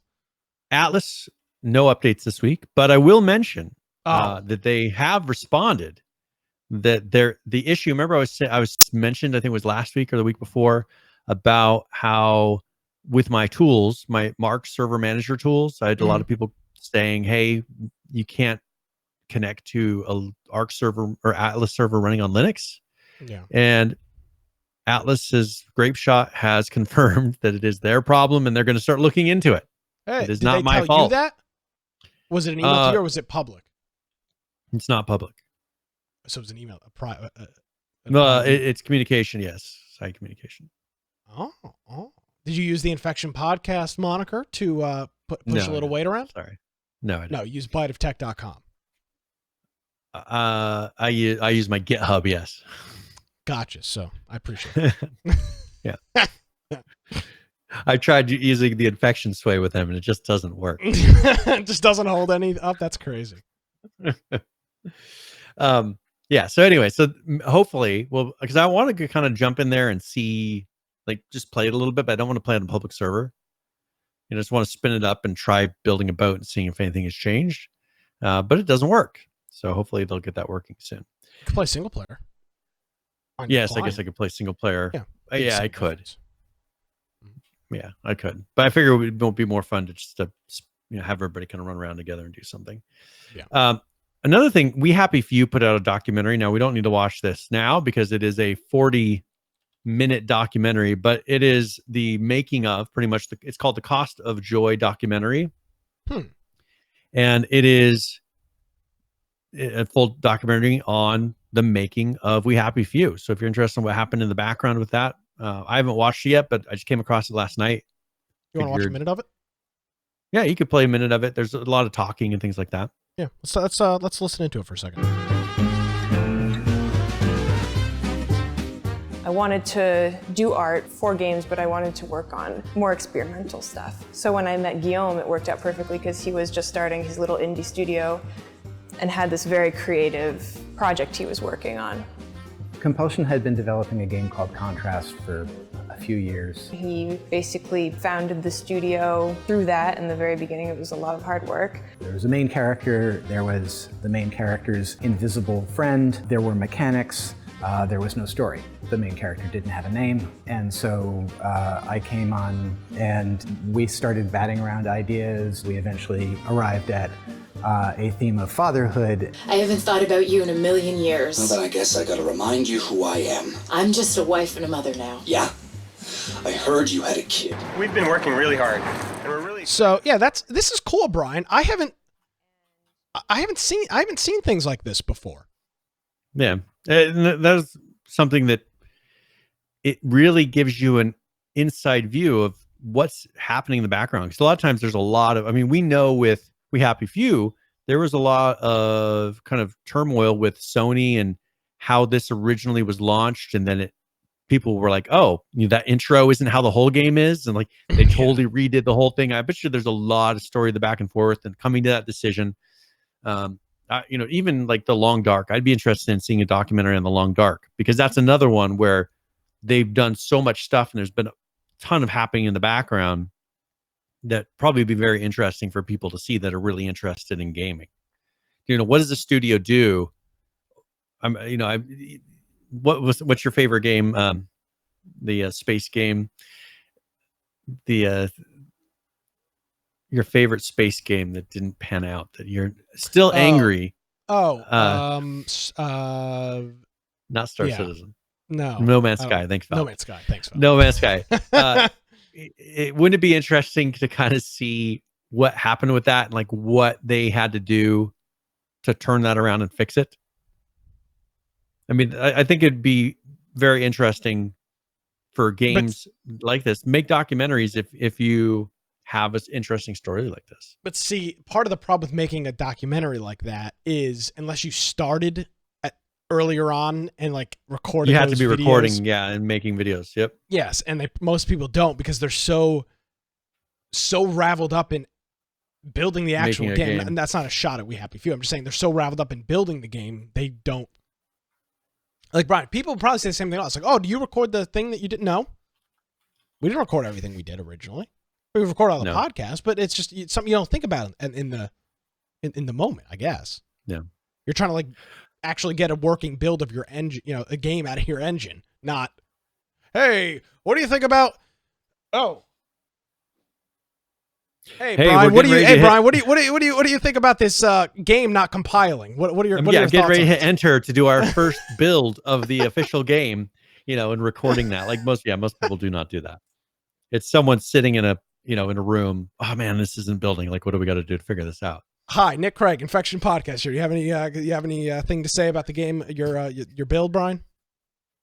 Yeah, I'm sure this is going to be really interesting 10 years from now when we failed and then come back and failed again and come back, and now we have a great story. Ring the bell. Thanks for watching. I mean, nobody's going to do that at the beginning. And I guess somebody here. Which is cool. One thing I found interesting is, so this is not related to gaming, but it was a documentary I watched on Netflix. Where was the cats one? No, it's about something about a staircase. It's this guy who was convicted of murdering his wife, and it goes through the whole court case over 15 years or something. But the thing is there's a documentary crew following him from early on, 10 years ago. They followed him for 10 years, doing all of these, talking to him and just documenting his life through this whole thing. It's that's a big gamble. It is. This guy could be really, this could be the most boring story in the world, or, if something happens with it, you've got a crew that are with him for 10 years. Well, that's a pretty big risk. Sometimes you see things on Reddit I took a picture every month for 5 years or something. You have a progression. That. Yeah, and it's just kind of it's wow, damn, I wish I could do something more than one day in a row with some level of consistency. Yeah. Huh. So that's really cool. We'll have a link to it in the show notes. Check it out. I think it'd be a good watch for some people. I've got another something. Thing. Yeah, go ahead. Hold on 1 second before you move on. I don't think I mentioned this. Before our Christmas show, or maybe it was our Christmas show, I mentioned the Midwinter podcast. That is for remind me the name of the game. Oh my God. Okay, so you're talking about The Long Dark? No. Or which one? Midwinter makes Scavengers. Scavengers, yes. So they actually have a podcast, and it's called the Midwinter Podcast. I listened to their last 3 episodes. Awesome. They're short. They're 15 minutes long, 30 minutes long, and they're just it's oh, we grabbed these 2 guys that work in the studio. Let's have them talk about what are you guys working on. So it's interesting to see more of this stuff popping up, because you originally remember H1Z1 was they did these big room streams with 30 staff members, and they'd pass around a microphone, and then I feel like we didn't see anything like that, and now we're starting to see stuff like this pop back up in the games that we talk about, at least. podcasts and this. I'm gonna watch this. I'll watch this. Well, how do you get your? That's the thing, is how do you get your product to stand out against other people's? You know, I mean, there's so many games to choose from, and if you're going to try to cultivate a community, things like this matter. Trying to stay in touch, and we had H1Z1 had an awesome community, and they were willing to do anything. Like, they're going to do like roundtables and talk about the game. Like, everybody showed up and listened. You're going to put out a newsletter talking about all your progress for the week. Everybody was ready to subscribe to it. And then that company every time just dropped the ball and didn't do anything. They do it for one time and they would be done. Yeah. So I think with that, if you have these guys that are willing to put through, like, this is a great way to cultivate and maintain a community for a game. Well, especially like this, where the We Happy Few is a story driven game.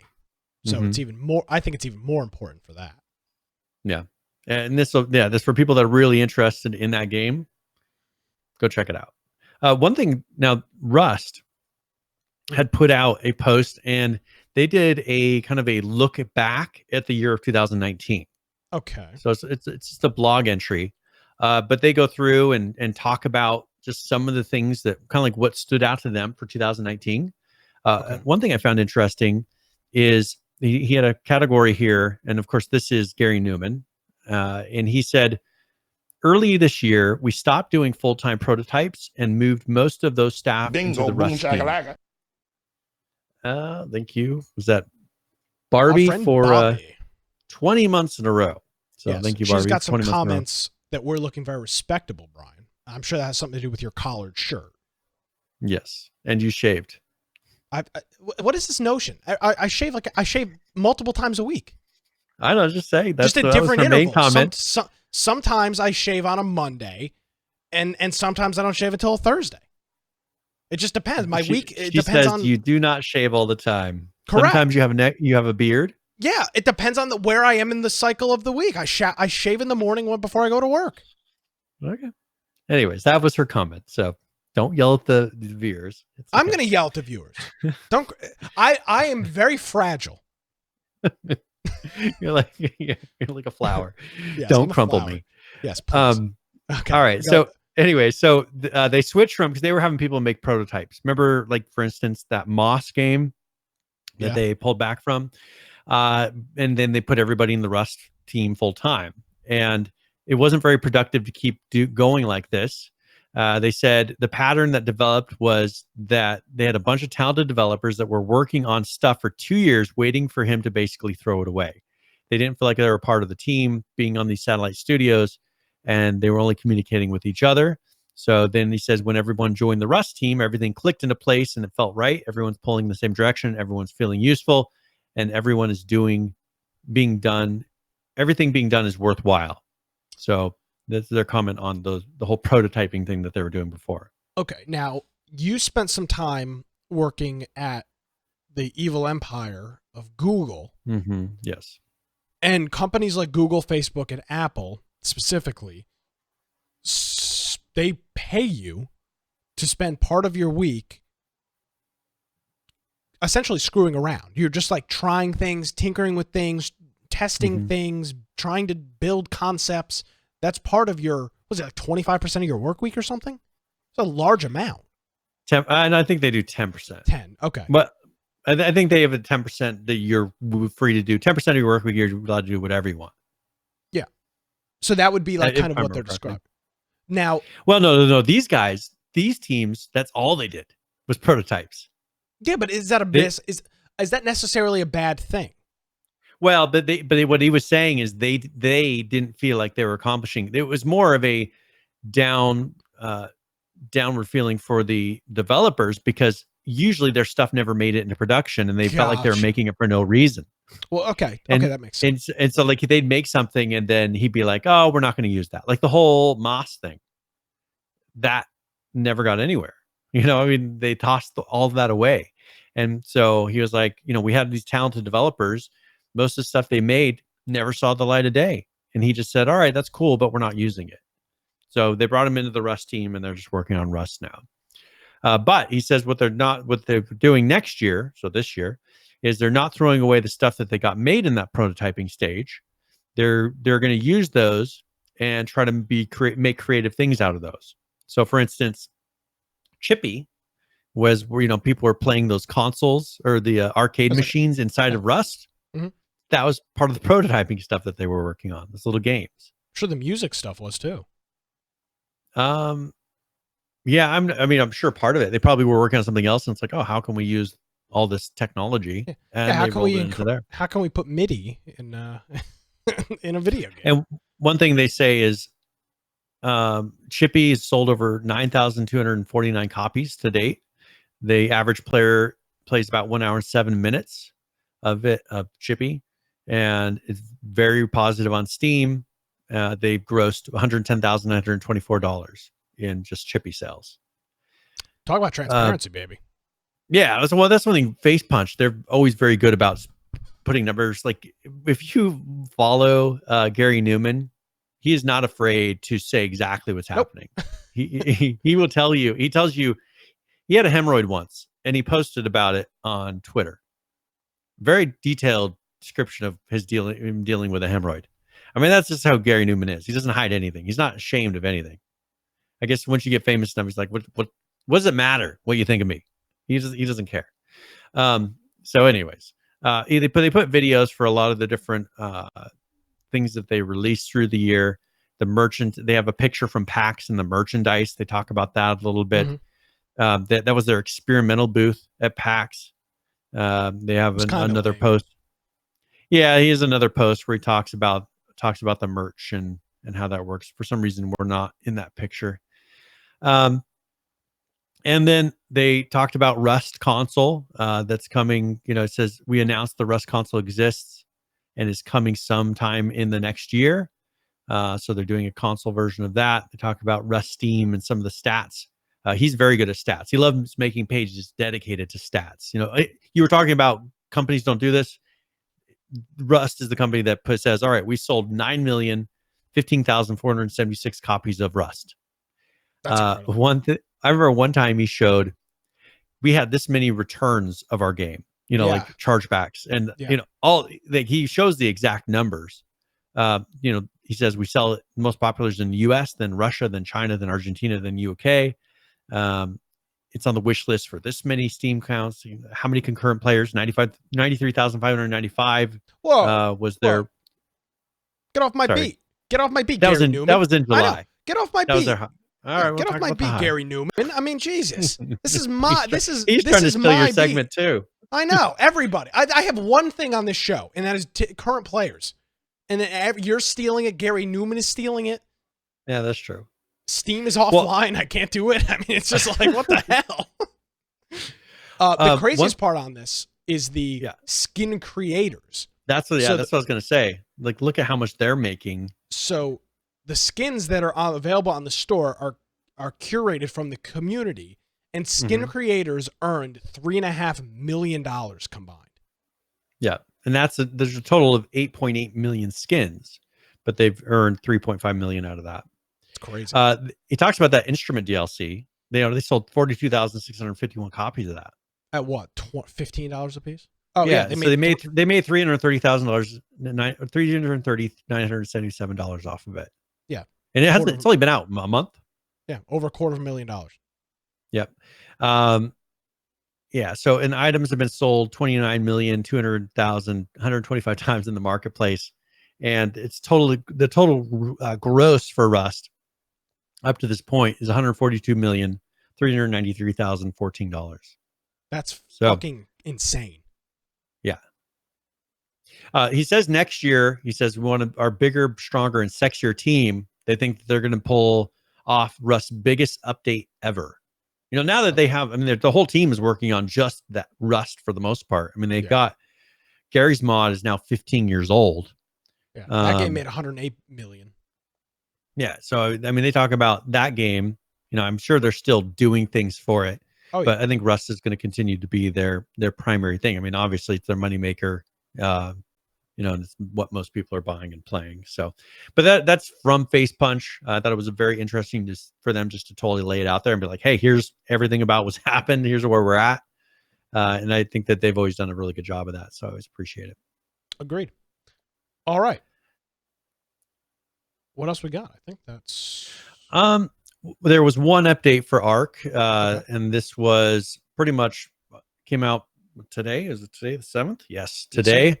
It said they applied a one-time disabling of replication on all sleeping players on the official PvE servers. After logging back onto a server, the players will again replicate, become visible, because right now they're invisible, and will continue to remain so for subsequent sleeps. Following this update, if players have been offline for a continuous 2-week period, their sleeping bodies will no longer replicate, so they'll start disappearing. This will improve performance, because you got to think, on a PvE server, people never die. Yep.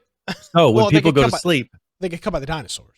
But if you log out in a base, I got killed by I got killed by a Dodolodon or whatever that was glitched through my floor and ate me.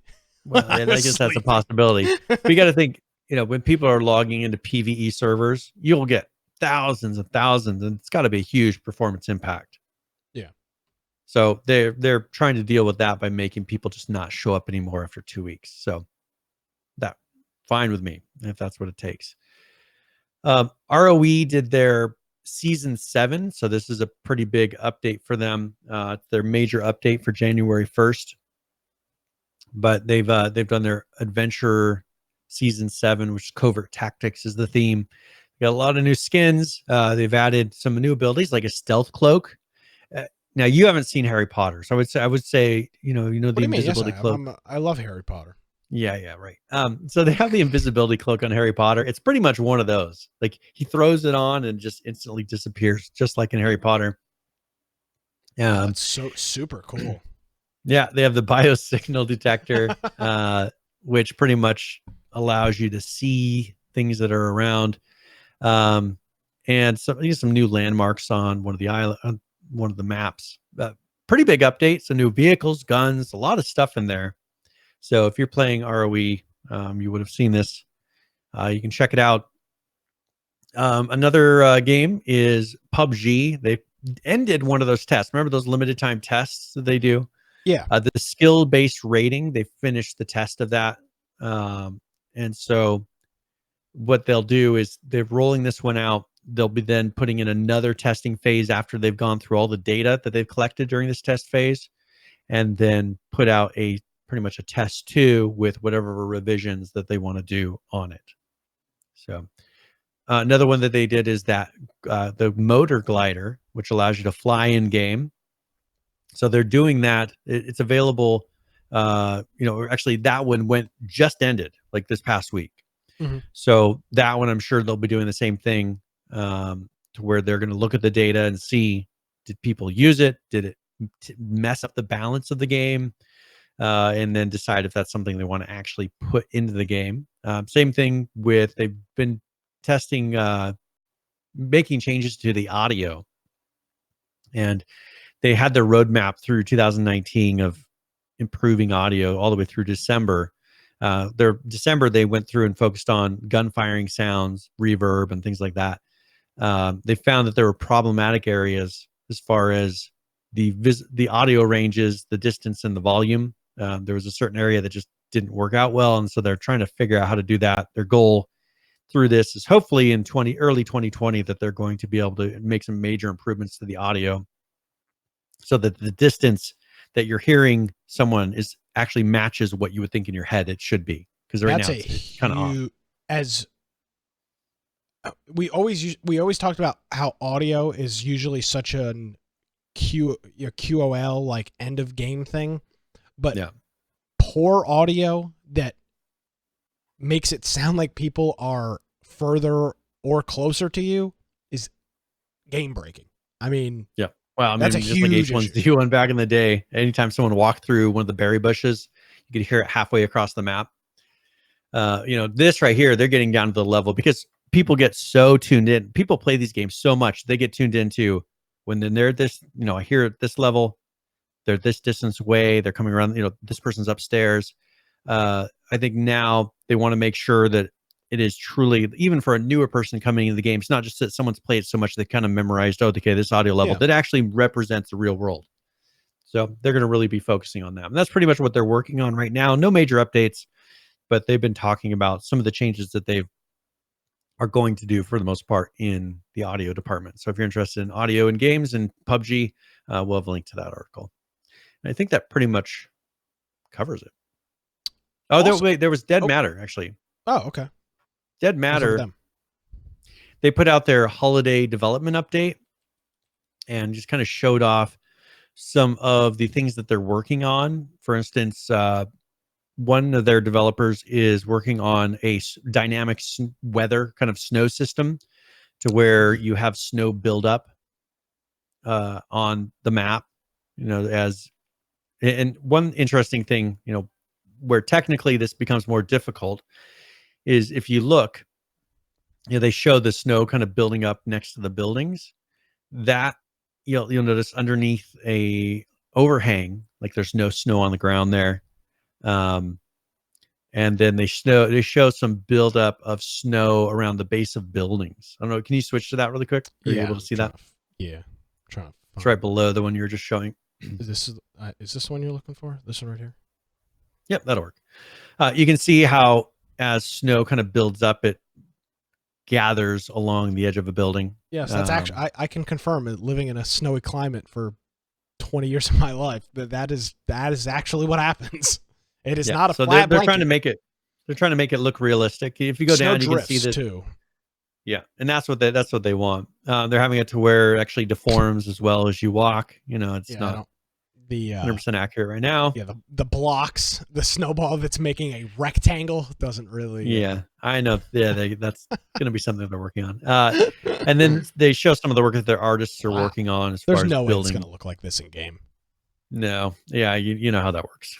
There's the artist rendition. This looks awesome, though. This looks real. Looks good. Yeah. But the thing is, you know how things always had this. Yeah. You know how that always ends up looking in a game, though, once they render it in. And yeah, just some of the that they talked about in here. They kind of mentioned the number of programmers that they have. And they've got 6 programmers, 10 artists, 3 animators currently. And this was just a couple of work of about 3 or 4 of those artists and programmers. So a lot of stuff going on. Be interesting to see how it is once it's released. Yes, sir. So I think that covers everything. Wow. We're done. We're done with news earlier than expected. On time. Yeah, I mean it's pretty crazy. I think we're still a little bit late. Remember we used to say, it's 7:00. We're done. Yeah. Well, 7:00 my time. Don't you remember that time when I had the entire show to get the music ready for current players because I moved all my audio and no longer can play music off my iPad and didn't think about it until I was about to play the music for current players? Do you remember when that happened, Brian? Was that in 2020? Yeah, no, it's happening. It's happening right now. I don't even know what it's called. 2020, yeah. That show. Can you do tip of the week? I'll see if I can find this audio file. The craziest thing is I loaded this onto my tablet here like 4 years ago. I have no idea what the file's even called. It's just called tip of the week music on there.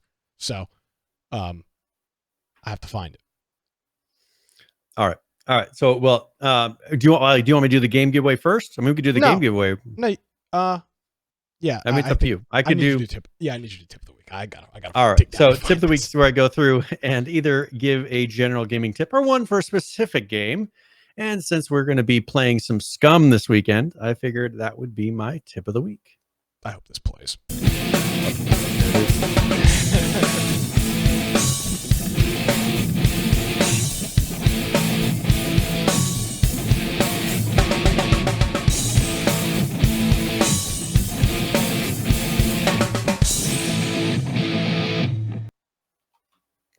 All right, so in SCUM, we haven't played this for a long time, so I figured I'd give you some tips on getting started.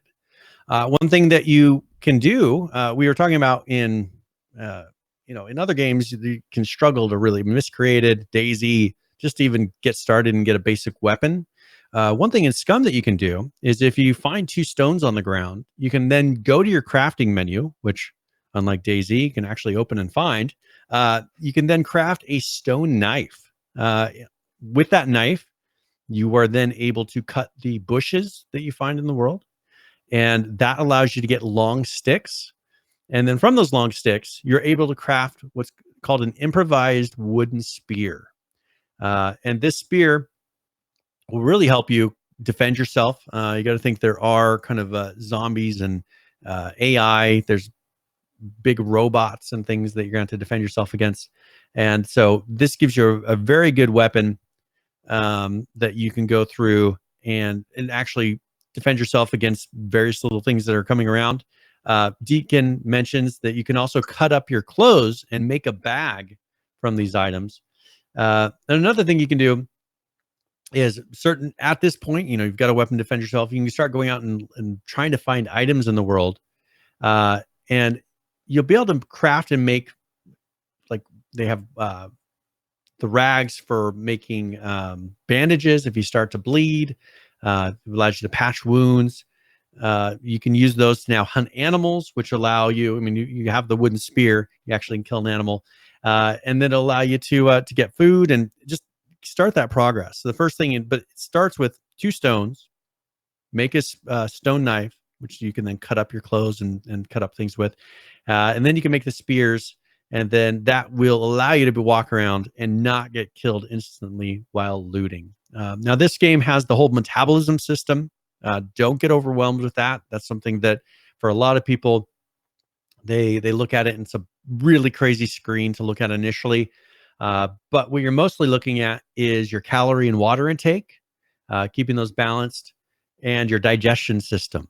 You got to remember to go to the bathroom if you've drank too much water, eaten too much food. You need to vomit if needed, because you couldn't eat so much that you've filled the contents of your stomach, and then you'll need to puke. But that's mostly what you're balancing out with this whole system. Is unlike other games where you're just like, I'm going to eat 1,000 berries. This game will not let you eat 1,000 berries because you will fill the contents of your stomach, and then you'll have to puke. What happens if you drink too much? You'll have to you get a problem where you have to pee, or else you'll start getting sick. What about if you drink too much alcohol? You will then puke. Which real world? It's a very realistic game. Oh, okay. Yeah, I'm not familiar with it. That's why I was asking what that experience is like. Hey, you got to be careful with the trees though, because you may kill a tree that in the world, and that would be bad. All right. Anyways, that is the tip of the week. All right. Awesome. Thank you very much for that, Brian. I found my music. So, without further ado, I'm going to try to play it through this thing. Let's see what happens. Oh, can you hear that? Yep. Fantastic. All right, let's do it. It is time for current players. Currently playing Ark Survival Evolved, 37,373. The 24-hour peak, 54,989. The 7-day peak, 69,535. That's Ark Survival Evolved. Currently playing Rust, 48,949.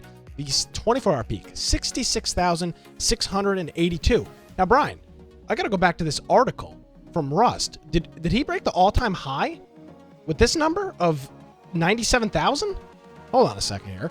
This might be game-breaking. Is that what he? Yeah, because he was talking about that in 2019. Oh, let's see. This could be. Yes. The Rust current players was July, and it was 93,595. This is so they have well broken higher than that. So they've broken that again for 2020. That's a record high for Rust. 7 Days to Die, sitting smooth up here, 15,058. The 24-hour peak, 18,761. And the 7-day peak, 27,981. And finally, to wrap it up, everyone's favorite, Miscreated. Currently playing 887, the 24-hour peak, 1,129, the 7-day peak, 1,319. And that is current players, Brian. And those are, it's interesting. So that is the all-time high. It's 5 days ago, 97,970. I think that pretty much shows you that Rust has a very big future ahead of it. I mean, they're going to be putting out even more content this year than they did last year. They have a bigger team devoted to it. And I think it'll be really interesting to see where they go from here. It's a great game. People love it. So we'll have to play it again in the next couple of weeks. All right, very good. All right, are we ready for this game giveaway? Yes, sir. All right, so let's go ahead and close the raffle here. And congratulations to it's Judd. You have won a copy of, I don't have the game up in front of me right now, but we will I will send you a copy of what is it? Clatter. Yes. Clatter, I think was the name. You didn't even know what game. Well, I closed the my Steam. So there you go. I had to remember what it was. But Clatter. Congratulations, Judd. I will send that to you in Discord. Yes. Thank you, Judd. Now, for people that weren't part of the pre-show, because obviously most of our people don't watch live here, if you heard some weird audio issues and whatnot, I changed all of the audio for the program. So bear with us over the next couple of weeks. If you notice anything weird with the audio or video version of the forum on an app that you're using, please let me know so I can correct it. If you hear anything weird, if you notice anything funky, send me a tweet, an email, or shoot me a message on Discord just so I can correct whatever that is. So thank you, the audience, for being patient with that. And Brian, thank you for all your hard work getting everything all prepared and ready to go so that I can pull my hair out a little bit less on the production of the program. Where can people find you on the internet? Well, if you want to find me at Boise Computer on Twitter, of course, my blog, biteoftech.com, and make sure you go to our website. If you go to our website, infectionpodcast.com, and you notice on the right-hand side there, you can join our server on Discord. That's the place where you can submit news throughout the week. Also, if you want to join us for Game of the Week, play some SCUM with us this weekend. That'd be a great place to do that. If you want to be a part of our ARC sessions that we've been doing, a lot of people playing ARC. We have information on there for that on our Discord as well. Also our Steam group, if you want to get a notification of the next live show that we do, just join our Steam group, get a little pop-up in your lower right-hand corner of your screen, and nothing else other than that. Also, we have on there our podcast forums, so whatever platform you want to listen to us on. We have our show notes for 260 episodes up to this point. So if you want to watch any of the videos, maybe a link to that documentary that we discussed earlier, you're more than welcome to go and jump on the website to go get that link. We have on there ways that you can support us through Amazon, amazon.infectionpodcast.com. If you want to get anything through Humble Bundle, it's humble.infectionpodcast.com. And then, of course, as people have been doing through the show, you're more than welcome to subscribe to us on Twitch Prime. And that's a great way to, usually without costing you any money, support the show and help us pay for things like packs. Yes, sir. I want to thank a whole bunch of people who hit us up with either first-time subscriptions or resubscriptions here in the past week. Again, I want to give a huge shout-out to Evilness FPS. He was helping me do some audio testing when we did a stream earlier in the week, and he gifted 5 subs to people in the chat, including the Infection Bot, who got hit up with the Twitch Prime subscription, as well as him subscribing himself. He had that great question about Tarkov, our friend Judd, our friend UGX Vibe, Saul Greatman, or Goodman, depending on where you find him, our friend Governor, and Serial Killer Barbie. And she says she doesn't know how she got 20 months. Well, I mean, you do it every month. That's how it works. Time flies by when you're having fun. Yeah, or, other things. We're drunk. Okay. I mean, keep your own personal stories, Brian. Keep your own personal experiences to yourself. You don't need to bring those on the air. Thank you very much, Brian. Again, Happy New Year to you, and Happy New Year to everybody on the program. And let's see, we'll see you Friday night for SCUM. We'll be playing that around 8-ish, and then we'll see you again next Tuesday. Regular schedule for the foreseeable future. No holidays coming up for another episode of Infection. Thank you very much, Brian. We'll see you next week. See ya. All right. Well, I'll tell you this. A lot of people say I needed to make a blog. So I did. Dudeandit.com. I'll post. My goal is to post another, between all of my intense gaming that I've been doing. I'm going to try to post another article between now and next week. I've got a couple things. Dudeandit.com. You can follow that if you want to get some more information about IT stuff.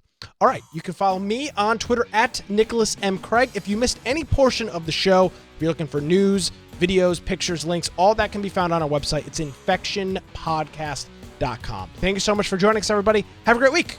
We'll see you next time.